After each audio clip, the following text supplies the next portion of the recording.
Welcome to Chapter 7, Section 1. In Chapter 7, there's going to be a lot of new little integration tricks of the trade that we're going to be learning. Now in 7.1, we're just going to kind of recap some things. For instance, we're still going to be looking for U substitutions. We're still going to be looking for those new inverse trig functions and so forth that we learned in Section 5.8 and 5.9. But then we're also going to be looking at some other tricks, so to speak, that we're going to be using. Our trig identities, maybe multiplying by the conjugate, adding and subtracting, and a few additional little tricks up our sleeve. So just to get us warmed up, we're going to look at a couple of examples here. Not too tricky yet. Now when I'm looking at this one, it looks like, or it reminds me of an inverse tangent function because you have that square plus another square, but notice you have an x up here as well. Because of this x, you can do a u substitution. So you're going to look for that u substitution first, and if you can't get that to happen, then you're going to look toward a identity or some other kind of integration. Now for my du, I need a 2x. Well, I've got a 4x.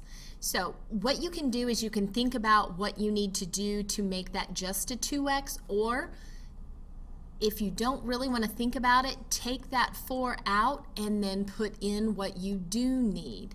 That way there's a little bit less thought process involved. So I'll have that 4 times 1/2, so we end up with a 2 times our integral of du over u. Well, when I integrate that, I get my 2 natural log of the absolute value of u plus c. And remember, it is not all about u. We have our absolute value of x squared plus 9. Now, in this case, we really don't need the absolute value because we have x squared plus 9. That's always going to be positive. So we don't really need the absolute value. So we could change that to parentheses. And then don't forget, with logs, any of the properties could happen. So we could go ahead and do a quantity squared. So just be aware of all the properties that we use with logarithms. So we'll know all the different versions we may see on a multiple choice test. Okay, so it looked kind of like an inverse tangent, but because of that x, it was just a nice pretty little u substitution. Now our example 2, same thing. We've got a quantity being taken to a power, so we're going to let that be our u. So when I take the derivative, that's going to give me a negative 4x dx. So I need that negative 4 on the inside. I have to counteract that with a negative 1/4. Remember, we can multiply by 1, we can add 0, but those are the only things that we can do. We cannot come up with x's, just the number part. So that gives us a negative 1/4 times our integral of u to the 1/2 times du. So that's going to give us negative 1/4 u to the 3/2 times the reciprocal 2/3 plus c. Don't forget to clean some things up, so that's going to be negative 1/6 and substitute out that u.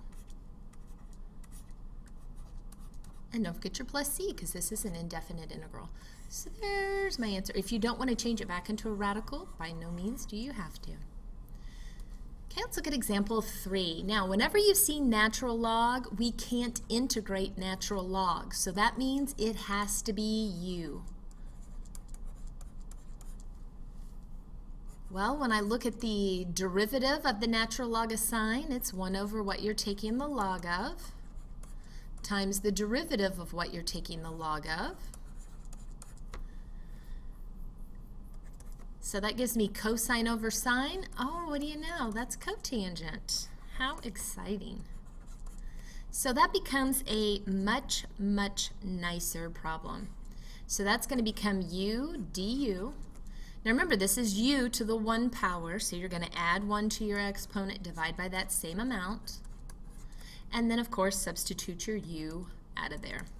And remember, this is the natural log of the sine of x. put your square where it belongs, which is that whole thing being squared. Not the sign being squared, the whole thing being squared. Okay, so there's my final answer.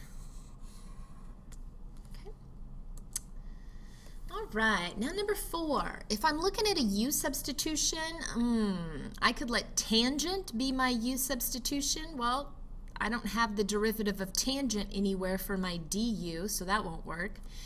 If I make my u be 2x, my derivative is 2, but that still doesn't take care of the tangent squared.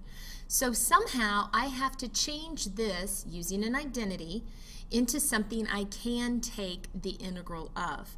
Remember, we can integrate sine, cosine, tangent times secant, cotangent times cosecant, secant squared, cosecant squared. So when I'm looking at tangent squared, I know there's an identity, secant squared minus 1. Now, I still do have the angle part that's causing me some problems. I will have to do a u substitution on that. So u will be 2x, which means du is going to be 2dx. Now, really, I should separate this guy, and let me go ahead and do that, because I don't need a u substitution for that minus 1. Okay, so this u substitution is going to go for this guy right here. So that's going to become secant squared u du. I'm still taking this integral of here of my minus 1. The integral of, okay, so I needed that 2 in there. So I have that 1/2. So don't forget you have that 1/2. So that's going to be 1/2 tangent of 2x. And then your integral of 1 dx. Remember, this is dx. This isn't u. Okay, so we had to be very careful to return our u's back into our x's. If we had dx, make sure you're keeping that as an x so that you don't get confused as to what used to be a u and what used to be an x, etc. Oh no, it says tricky problems ahead, beware. Now we're going to put a little star by this number 5 because our last example, we could do number 5 like we're going to do our last example. So just to kind of let you know that there are some options out there for you. Now when we're looking at those properties here, we can add, subtract. Well, you can only add or subtract 0. You can multiply by the conjugate because what's on top is the same as what you have on the bottom. These are equal, so that is equal to 1. So you can multiply by 1 all day long. You can add and subtract 0 all day long. So when I'm looking at this, I have to do some kind of a u substitution. But if I let u equal 1 plus e to the x, my du is going to need to have an e to the x dx. And I don't have an e to the x, so I'm going to create it. Okay? So I'm going to rewrite my integral. 1 plus e to the x minus e to the x. So notice all I did on top was be just a little creative. All I did was add this in. I added an e to the x and then I subtracted an e to the x. So all I've done is add 0, which is not a problem. Now I'm going to rewrite my integral. This is a fraction, so I am allowed to split my fraction up. The denominator goes with everything in the numerator. Don't forget you need a dx for both as well. So I split it right here. So the 1 plus e to the x over 1 plus e to the x. and then my minus, there's my minus sign, e to the x over 1 plus e to the x.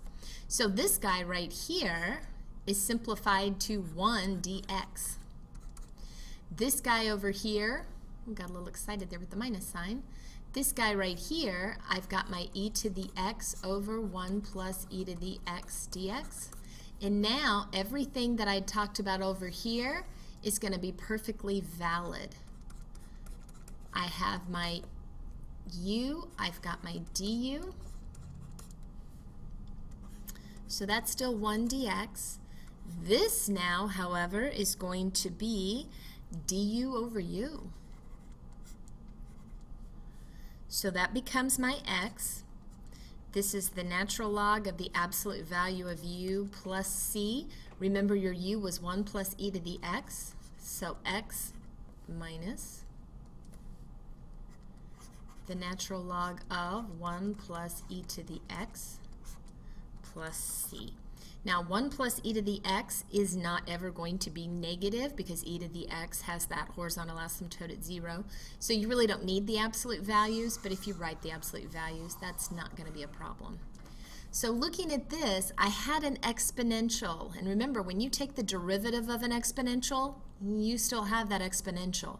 So if you have 1 e to the whatever, you have to be able to integrate that. If you can't, then it's going to be involved in a u substitution. Okay, number 6. Oh, we have a secant of x minus 1 here. I can't rewrite this. It doesn't fit into an identity as of yet. This is where you're going to multiply by your conjugate. Okay, so that 2 over 3 right there is really kind of bumming me out here. So we're going to take that out in front.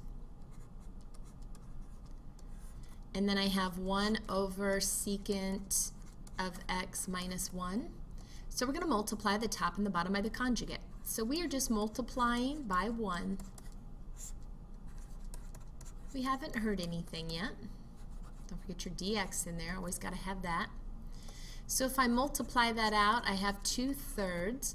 I have secant of x plus 1 on top. I have secant squared x minus 1 on the bottom. So then maybe it's getting a little bit better. Maybe. Okay. So we have our secant of x plus 1 over tangent squared. Okay. I'm going to change that tangent squared into, I'm going to be running out of room here, so I'm going to write behind it. So 1 over tangent squared is going to be cosine squared over sine squared. Coming over here. Okay. Now I'm going to multiply that through this parenthesis here. So secant of x times cosine excuse me, is going to be cosine to the 1 power, because secant and cosine, they cancel each other out because they're reciprocals, so I'll still have a cosine left. And then I have that over sine squared. And then plus 1 times cosine squared, which is cosine squared over sine squared.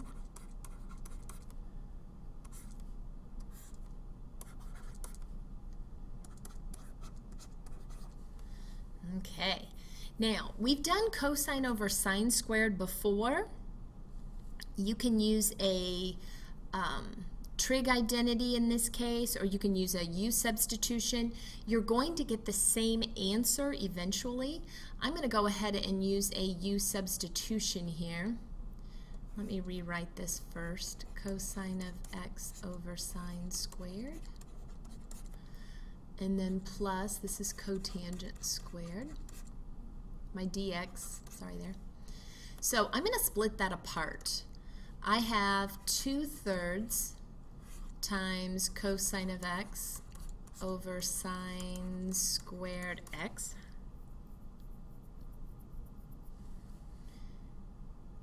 plus 2/3. Okay, so cotangent squared, I can't integrate that, but I can integrate cosecant squared x minus 1.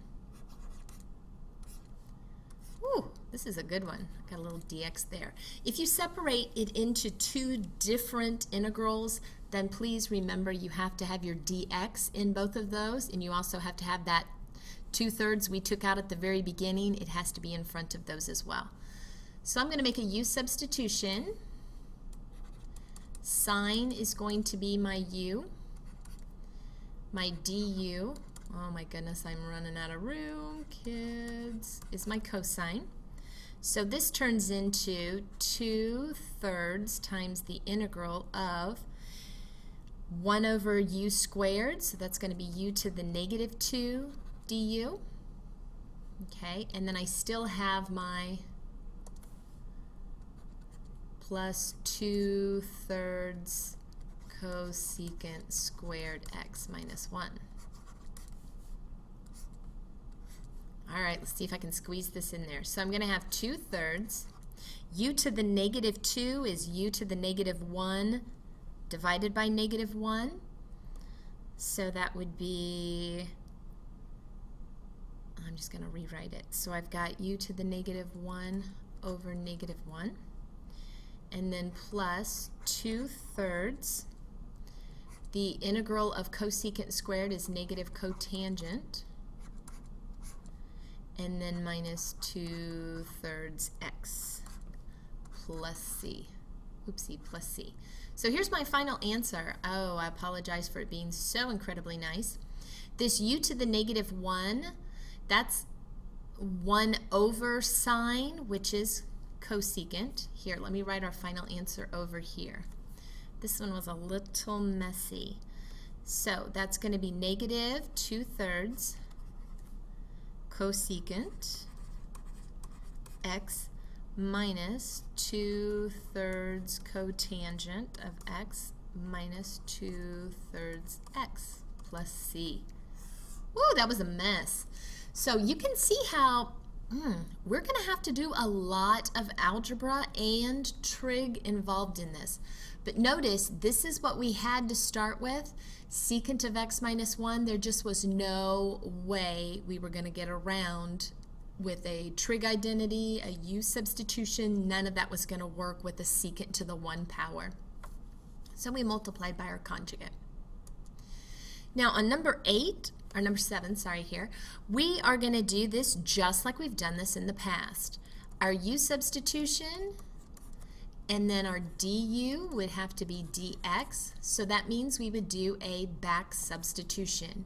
So if u is equal to x minus 4, then that means u plus 4 is equal to x.